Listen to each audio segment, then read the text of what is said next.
British Columbia. I'm Namageni Kiwanuka, and welcome to the Roundhouse. Tonight we're here to celebrate Alanis Morissette with her second intimate and interactive session here on Much Music. Alanis is going to be hanging out with us, plus she's going to be performing new songs of her new album called Under Rug Swept. We're going to get these guys involved. We want you at home involved through phone, fax, and email. She's sold 40 million records. She's been awarded 7 Grammys, and she's Canadian. Please welcome Alanis Morissette.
Did you think about your bills, your rent, your deadlines? Or when you think you're gonna die?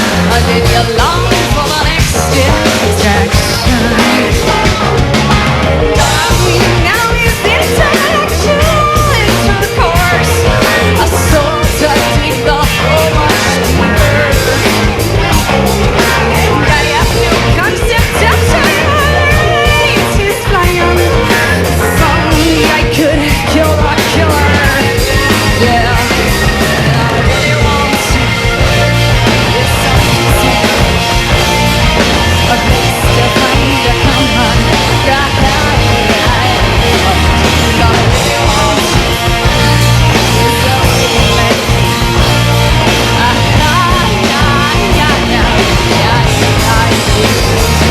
And I really want is some comfort.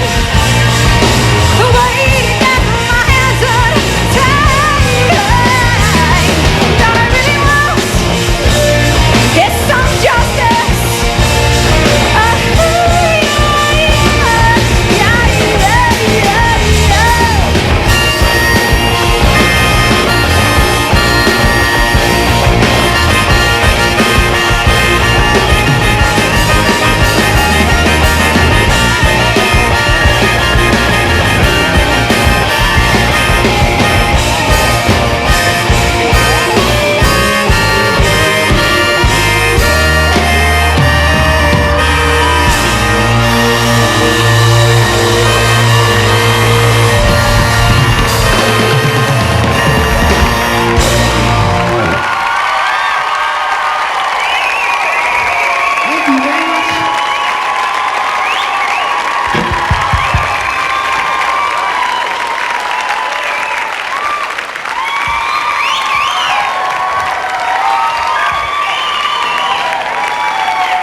Thank you.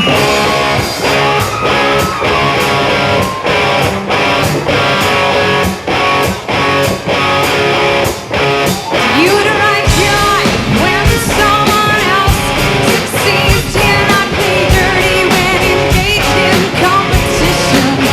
You have a big intellectual capacity, but know that it alone does not equate to love. You see everything I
you so much.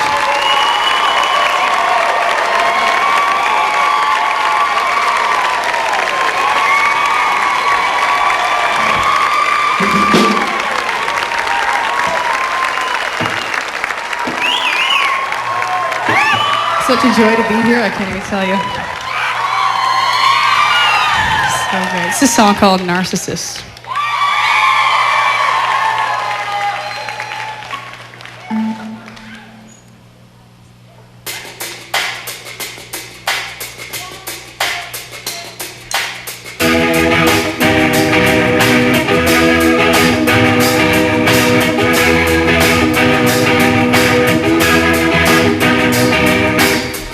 Your mama's boy. I know you had your butt licked by your mother. I know you enjoyed all that attention from her. And everyone agrees with your cousins after. Dear narcissist boy, I know you never really apologize for anything. I know you never really take responsibility. I know you never really listen to a woman. Dear reassured boy, I know you're not in the conflict resolution. You're seeing both sides of every equation. Having an interrupted conversation. Daddy talk of happiness and daddy talk of connectedness and daddy talk of working at distance and running for the door. Why do I try to love you? Try to love you when you really don't want me to. Why do I try to love you? Try to love you when you really don't want me to. Dear boy, resolution. Seeing both sides of every equation. Having an interrupted conversation. Dear show boy. Wanna have somewhere to call you on. Somewhere to call you on. Daddy talk of selflessness and daddy talk of working at this and daddy talk of being observed and running for the door. Why do I try to help you? Try to help you when you really don't want me to. Why do I try to help you? Try to help you when you really don't want me to. You go back to the rhythm you won't dance and dance. You go back to your friends who lick your ass. You go back to ignoring all the rest of us. You go back to the center of the universe. You're popular boy. I don't know why I still feel affected by you. Never lasted very long with someone like you. Never did, although I have to admit I learned to. Dear popular boy, never been with anyone who doesn't take your shit. Never been with anyone who's scared to call you on it. Wonder how you think if someone would call you on it. Daddy talk of willingness and daddy talk of both feeling and daddy talk of being observed as he's running for the door. Why do I try to change you? Try to change you when you really don't want me to. Why do I try to change you? Try to change you when you really don't want me to. You go back to the little dance and dance. You go back to your friends who lick your ass. You go back to being so oblivious. You go back to the center of the universe.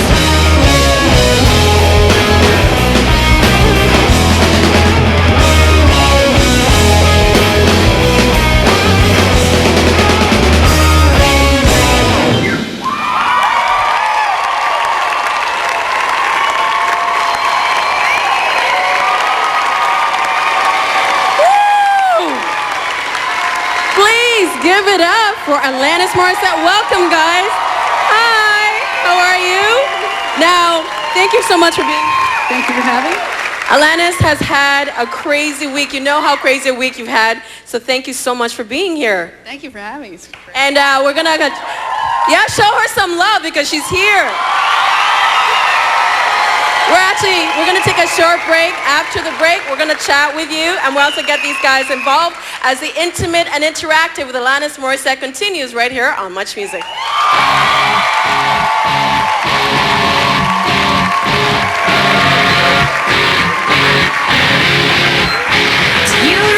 You can get intimate and interactive with Alanis Morissette. The toll-free number to call is 1-800-265-MUCH. That's 1-800-265-6824. By fax, the number is area code 416-591-MUCH. That's 416-591-6824. Or you can email alanis@muchmusic.com.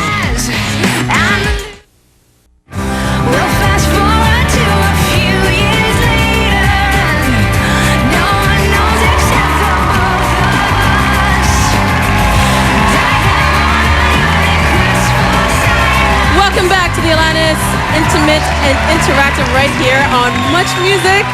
Everyone here is happy and it's really loud. Alanis, can you hear me? Yes, I can hear you. Wow. Thank you so much for being here again. Yeah. Now, when you look over your career, you've sold 40 million records, been awarded 7 Grammy Awards. This current album, Under Rug Swept, shipped platinum in Canada in 2 days. 2 days. Wow. And recently, the Friends of the United Nations awarded you the award for promoting global tolerance around the world. You're an actor, an artist, a businesswoman, an athlete. When you look at your resume, you are one successful young lady, isn't she? How do you define success? Success is when I'm just being as much as I possibly can be, but in my own definition of that. So, you know, I always love stretching myself and growing at whatever rate feels good and being alive. I just feel like life is so short. I just want to make the most of it, you know, as quickly as I possibly can. So. And it's a lot of things that you've done. Now, one thing that you've done that's new this time around is Under Rug Swept, the first time that you wrote and produced the album by yourself. What did it mean for you to do this at this point in your career? I think it's just a natural next step in my evolution, really. I'd produced with people before, and I'd been produced, and I produced a song for the Dogma soundtrack on my own in London at Abbey Road, so that was a whistle wetter of sorts. So I wanted to try it just for the sake, really, of seeing what it would sound like, and be a facilitator. I love creating an environment where people can do what they do best in it, and if they want to look to me for guidance, great, and if they don't, they can just do what they do best. So. Was this, though, a way to reaffirm control on your career right now? Because at the beginning of your career, you always had people involved in what you were doing, but this time around to do it, is this a way to reaffirm control over yourself? Well, I always felt in control over my own choices, which is ultimately the only thing I can be in control over, as I see it. So I feel like I've been in control my whole life in that sense. But being at the helm of certain things, I don't think I was quite ready for it yet, and I didn't want to do something just for the sake of doing it from my own ego's sake, rather than just doing it because I felt like I was ready. So as soon as I felt ready, I was, ready to dive in. Well, it has to say a lot for a woman to be able to do this in this time and age, to write your whole album, to produce it. It must say a lot, though, right? I don't know what it says quite yet, but it says something. It says I was ready to produce and write a record, at least. We're going to talk to you some more, and we're going to get all these guys involved. Right now, we've got an audience question, and it's from Scott. Scott's right there. Hi, Alanis. I'm Scott. Hey. Jagged Little Pill as a CD defined a whole era and a generation. And as for you personally, what defined an era as a CD?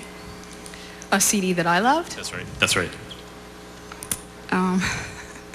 I always say the Smurfs All-Star Show record when I was Didn't it, though? Didn't that define an era for everybody? No, I think when I was really little, I lived in Germany with my family, and I remember being in the back seat of our caravan car and hearing Carole King's voice, and just everything stopped in my world, and I remember wondering who that was because I had a connection with her. She sounded very maternal to me and very inspiring, so she was the first voice that I really resonated with, so. Thank you. Yeah, thank you. We're also going to be taking questions from Speaker's Corner, which is a traveling soapbox. It goes around the whole country. And right now we've got a question from Corner Brook, Newfoundland. And the monitor is right there. I don't know if you can see the monitor. It's so packed in here. Yeah, I can see it. Newfoundland.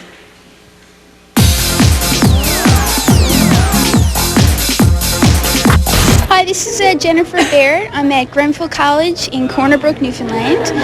My question for Alanis is, have you ever had any recurring dreams? And if so, can you describe them? Thanks.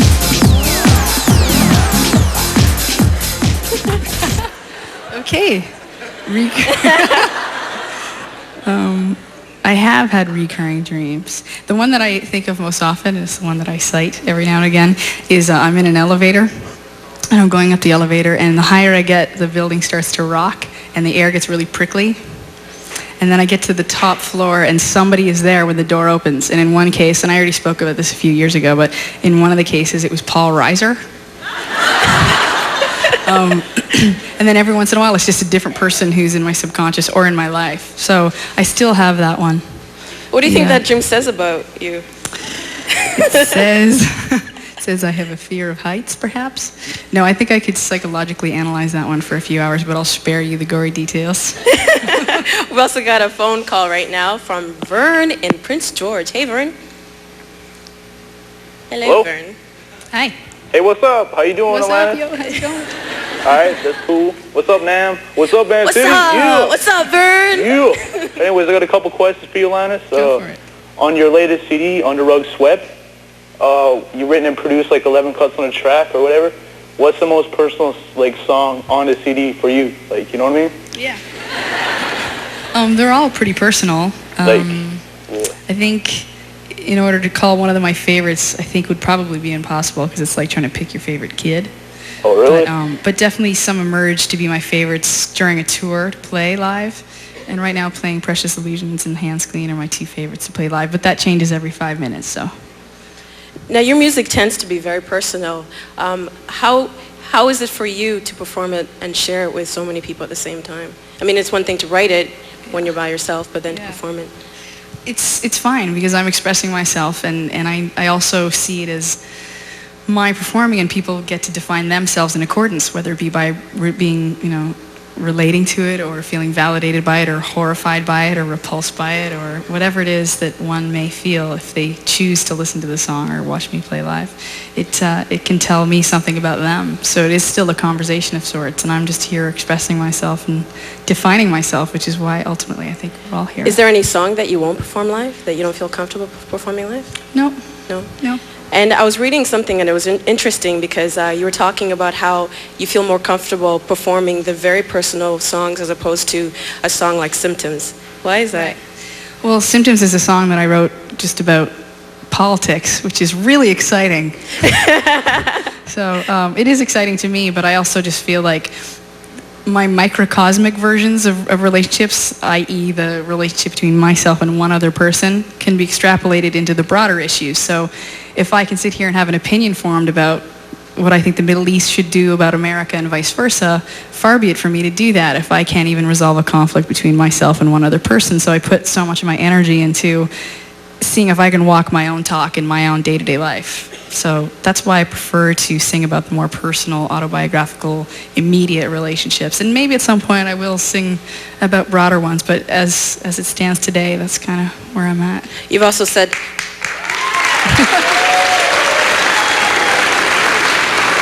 You've also said that because in the past, critics have criticized you for being overindulgent, whatever that means, and you said that until you conquer your own personal relationships, then can you do it on a bigger scale, which is with the world. Yeah, I feel like yes, a lot of people have said you're so incredibly self-absorbed, and I say absolutely, because when I understand myself and have clarity about myself, then it naturally and organically leads to a place where I can be of service to other people, and not from an empty cup, but rather from one that's really super full, and I'd much rather give from that place. So the more I understand and have clarity about myself, the more I'm able to see the world with clear eyes as opposed to through these glasses that are still egocentric and in pain, We're going to talk more about clarity and pain in a while. Or not. But we want to get into the pain, but I've got an email question here. And the email is from Angela Ting in London, Ontario. She says, what would you say to women in the music industry and young girls growing up who are bombarded by images from the industry and pressured by society and the media to look and to think a certain way? Thank you for your time. Thank God your music and ideas are out there. You definitely improve the world. That's sweet. As far as what I would tell a young person, I would encourage them to listen to their gut first and foremost, and also in terms of society's images and how they, how objectification is such a prominent thing, especially for women, but certainly for men as well. I just encourage or recommend questioning everything all the time and challenging it if it doesn't feel right, and it can be tough to act in opposition with what society is presenting, much like a thimble trying to catch a tidal wave. But there are a lot of people that are like-minded in that sense and really challenge society's standards of what women or people should look like. And as soon as I started realizing all of this and understanding it, it was a lot better, and I was able to be much more accepting of myself. So. How did you come to that understanding? Because it is difficult. You look at the media, you look on TV and magazines, it's there. How did you get to where you are now? I stopped buying those magazines. And I started, stopped buying those magazines and got to a place of integration in my life, because for a period of time, the pendulum swung from my being horrified by all of that to just shutting down with my own sexuality and the part of my body that is fun to have be an ornament. There's an element of that is fun, but it went so far that I cut myself off from all of it, and the pendulum really went to the other end. And now I'm just having fun, and I see the illusory part of it, and I don't take it seriously, and I want to integrate all parts of myself, the part of me that is sexual, the part of me that is intelligent, the part of me that is strong and vulnerable and confused, and all of it. And the more integrated I've become, the more peaceful I've become and less afraid of parts of myself. So that helps, I guess. Are you at peace with yourself now? Sure. Sometimes I'm not at all, but these days it's a little more consistent, which is good. More talk with Alanis, and after the break you're going to perform some more. Right now we're going to take a short break as the Alanis Morissette Intimate and Interactive continues after this break.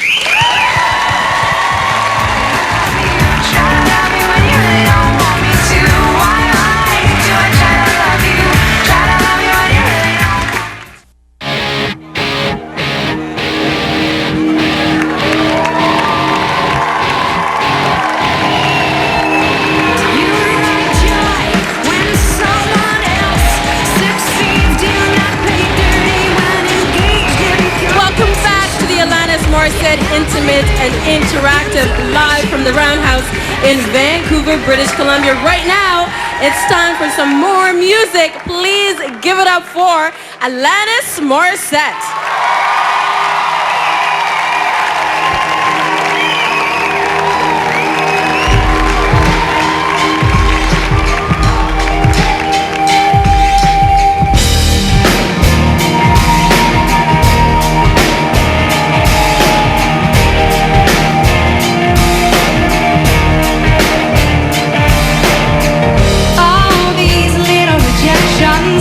How they add up quickly.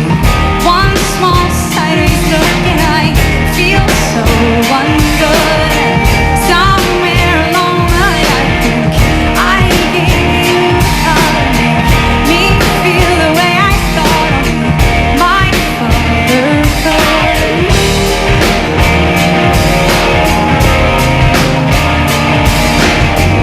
All these little rejections, how they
rejections, how they keep springing from me.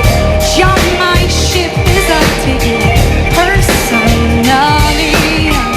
How these little rejections, how they disappear quickly.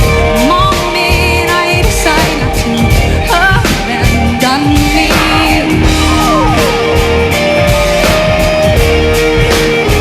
I can feel so unsexy for someone so beautiful, so unloved, someone so fine.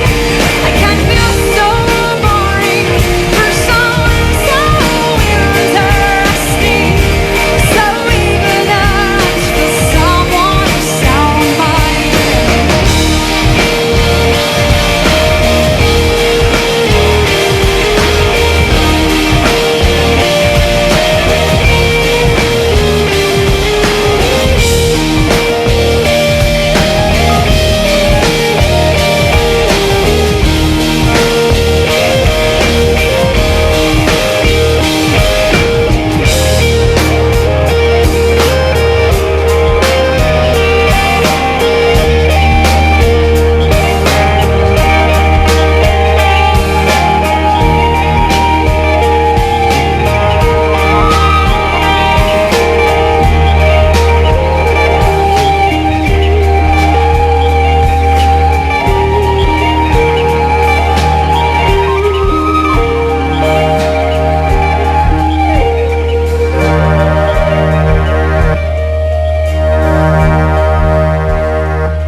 Thank you very much.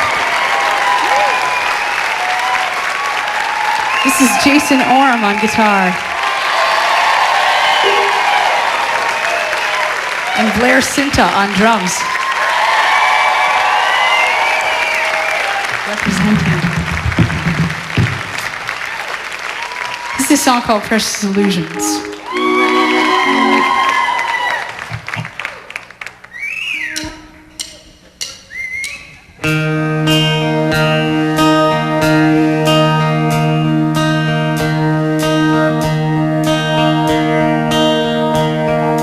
You'll rescue me right in the exact same way they never did. I'll be happy right when your healing powers kick in. You'll complete me right, then my life can finally begin. I'll be worthy right only when you reach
Morissette.